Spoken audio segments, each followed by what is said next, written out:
ભક્તોના દુઃખ ભાંગે છે એમ એ પણ દાદા બાપુ એટલે કહેવાનો અર્થ મારો આમ બાવળિયાળી આ આખે આખો પટો જે છે ભાલ એ કપાળ છે એ ભાલ છે ને એવો સૂરજ ભાણ એટલે અહીંયા હજી તો આમ શરૂઆત છે ઘણો આનંદ વાતો મને આવે એ કરીશ પણ મારે મુદ્દો આટલું યુવાનોને પકડી લેજો આટલી વાત કે દેવ ને દાનવ બધા મોહિની રૂપમાં મોહિત થઈ ગયા હતા એક જ સૂરજને થયું હતું કે આવી મારે દીકરી હોય તો ઈ સૂરજ ભાણ છે એના તેજ મળે છે વાળા સાહેબ કેવડી મોટી વાત કહેવાય આ સૂરજને એકને જ મેં તજાળા કીધું હતું કે એમને એકને જ એમ થયું કે આ મારી દીકરી હોય તો એમ મોહિની રૂપ નારાયણે જ્યારે ધારણ કર્યું ત્યારે તો સૂરજ ભાણ દાદો સૂરજ એના સાનિધ્યમાં મળ્યા છે દુનિયાનો કોઈ માણસ હોય સનાતની એક નહીં સાંભળી લેજો દુનિયાનો કોઈ માણસ હોય કોઈ પણ પડ માથે હોય કોઈ ધર્મને માનતો હોય ભારતના જોયો ન હોય કોઈ દી ભલે ગમે પણ સૂરજની જરૂર બધાને પડે સૂરજ ઉગે તો થાય તો નકર બોડીને પૂરું થઈ જાય આપણા શરીરનું જ પૂરું થઈ જાય સૂરજ ન ઉગે તો ભલે અમુકમાં બરફો પડ્યા કરે બરફ જ પડે અમુક દેશમાં પણ ત્યાં મૂળ તો સૂરજ છે એ સૂરજના ગમે એ રીતે એના કિરણો એના શરીર સુધી પહોંચી જાય છે એ સૂરજ એના ઉપર ઘણું બોલાય મારે એની કથાઓ વાતો મને આવશે હું આપને આગળ કરીશ પણ કહેવાનો અર્થ એટલો આવા ધર્મના જે સ્થાનો જાગૃત થયા છે તો આવતા રહેજો આપણે બધાની ફરજ છે આપણે તો શું છે આમ વાતો કરી નાખવી હેલી હાંજે ઝાલરનું ટાણું થાય આરતીના નગારા વાગે ધીબાંગ ઓ હાંજનું ટાણું થઈ ગયું લાગે પાણીપુરી મગાવી લે નાસ્તો કરી આ નાસ્તો કરવાનો અલાર્મ વાગ્યો છે આરતી છે ઘડીક વાર નહીં અમે નાના હતા તો સાહેબ દાદા બાપુ અમે નાના હતા ને તો હું ગરિમા અમારા નેહડામાં હું ને મારે બેનું સાંજે દિયા આથમી જાય એટલે પાણી ગોળા બાજુ પાણી પીવા પાણીરા બાજુ હાલતા થાય ને મારે માને ખબર પડી જાય એટલે તરત જ એમ કે પાછા વળું પાછો વળ મને કહી દે બેનું હોય તેને કહી દે પાણી ન પીવાય કાં તો કે ધૂપ દીવાનું ટાણું થઈ ગયું છે હવે આરતી ધૂપ દીવા થઈ જાય અડધી કલાક પછી પાણી ન પીવાય ખાવાનું પછી આ આપણું હતું ઈ હોય ને ત્યાં સુધી જ ભાણ જાગતો રહે આપણા ઈ ઉગે છે ઈ તો ઉગે જ છે પણ એની નોંધ તો કરવી જોઈએ ને સૂરજની સાક્ષી તમે જુઓ અને સાઈ નેહડી મને સાહેબ કહેતા હતા હમણાં તળાજા એભલવાળા અહીંયા હરવૈયા રા નું આ પામ તો પરંગણું કહેવાય ઘણા બધા છે રા હા રા માં એક જ શબ્દમાં બધું આવી જાય કેટલી કથાઓ મને આમ અંદરથી ધક્કા મારે પણ જે બાજુ મારે વળશે એ બાજુ બધું આવી જાય મને કારણ કે ઘણું બધું છે એટલે કહેવાનો અર્થ મારો એટલો જ છે અહીંયા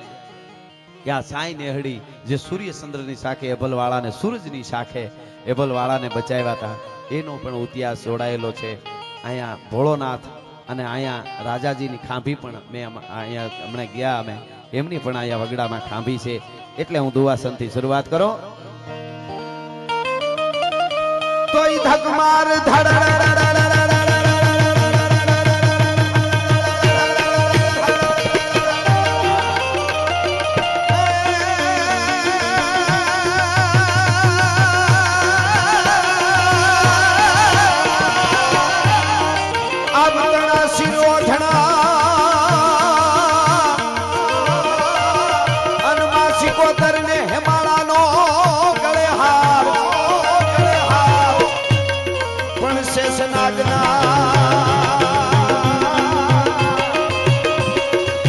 માતાજીના પગે હાકલા એ મારી સજની સજે સંગા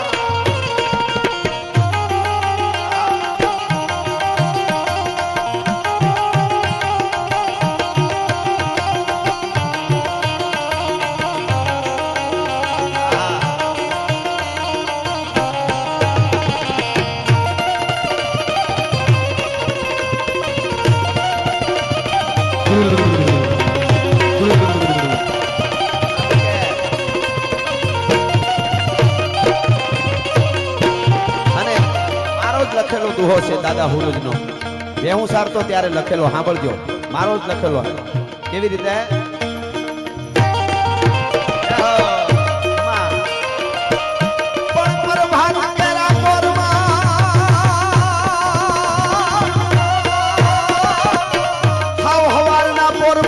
કોઈ નારાયણ ને નમી જાય એનું આ ઝુલમી જગતમાં એ પછી કમળ રે ઝૂકે નહીં કોઈને આ દુહો યુવાનો હત્યા જેવો છે હું મેં ભેહું સારતો ત્યારે લખેલા દુહા હુરજના 2-5 એમાંનો એક દુહો પરભાતના પોરમાં હાચે દલેથી હુરજને કોઈ નમી જાય દુનિયામાં કોઈને એને નમવું ન પડે એ ગેરંટી આપું છું. ભલા માણસ હાચા દિલથી જો એને નમાઈ જાય તો જુલ્મી જગતમાં પછી એનું કમળ ઝૂકે નહીં કોઈને. અને બીજો મારો દુહો છે કે કળયુગ કેરા કૌભાંડમાં ઈશ્વર લે નહીં અવતાર, પણ હવની લેહે સંભાળ કાયમ ઉઠીને કશ્યપરો. પૂરજ કે કળયુગ બહુ જામી ગયો ને પાપ વધી ગયા તો હવે હું નહીં હવે ઊગું એવું કીધું કોઈ. અને બીજું ઈશ્વર લે નહીં અવતાર એમાં મનડું થોડુંક મૂંઝાય. આ મારા જ દુહાઓ છે. ઈશ્વર લે નહીં અવતાર એમાં મનડું થોડુંક મૂંઝાય, પણ આદિ તો ઉગે નહીં તો જગનું જોખમ થાય ભલા માણસ હો. હા એવો હુરજ ભાણ એવો ડાડો. એટલા માટે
દાડો શિવ અને દાડો સૂરજ બે હારે બેઠા.